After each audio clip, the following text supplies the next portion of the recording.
Google Maps බැලුවම පේනවා මේ කැලෑ විශාල ප්‍රමාණයක් කැලෑව ඉදි කරලා තියෙනවා. පොඩි ප්‍රමාණයක් නෙවෙයි අක්කර 1000කට කිට් වෙන ප්‍රමාණයක් ඊටපු රාජ්‍ය අධිපතිතුමනි අක්කා නන්දි මල්ලි ඒකත් බෙදාගෙන තියෙන්නේ අක්කර 3 5 6 4 එහෙම කැමති විදිහට. පොරස් එලිකරා කියලා තමයි මේකට අපි නඩු තීන්දුවක් ඇවිල්ලා තියෙනවා.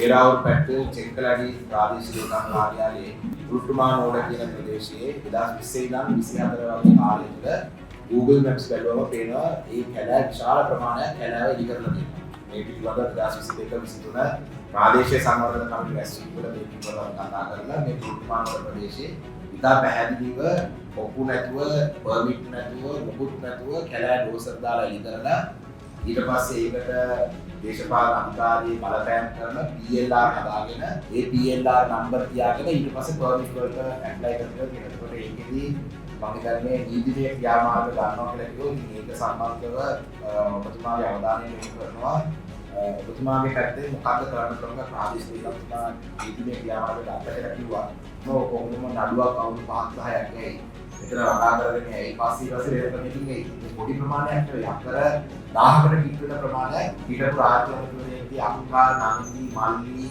ඒ මාගව ලයිස්ට් එකේ තියෙනවා පොලිස් පාර වත්සක් ගන්න ඒකත් බෙදාගෙන තියෙන්නේ අක්කර 3 5 6 4 එහෙම කැමති විදිහට ඒ පිළිබඳව අපේ ප්‍රාදේශීය ලේකම් විභාගයේ පොතක් ඉවසුවෙන් පුළුවන් වෙයි Entirely இருபத்தி மூணு காலப்பகுதியில் நடந்த இருபத்தி சொல்லலாம் ஃபர்ஸ்ட் ரீஎபடிதான் செய்யறது சொல்லி தான் டிசிசி அதுக்கு எதிராக நாங்கள் லீகல் ஆக்ஷன் எடுத்து உடம்பு வந்துட்டு எப்படி கொடுத்துருக்கோம் විසිතක 23 අවුරුද්දේ මේ පොරස් එලිකරා කියලා තමයි මේකට අපි නඩු තීන්දුවක් ඇවිල්ලා තියෙනවා. வெளியிருந்த பிறகு அது அரசாணிய அது நடவடிக்கை நாங்கள் எடுத்தோம். ඒගොල්ලෝ අයින් කරාට පස්සේ අපි ඒක රජයකමක් හැටියට ලියාගෙන යන්න අපි කටයුතු කරලා තියෙනවා. டிசிஷன் வந்துட்டு ඩිසිෂන් එක ඇවිත් ෆිස්කල් ඕඩර් එක ගන්නවා. කොට ගන්න එක.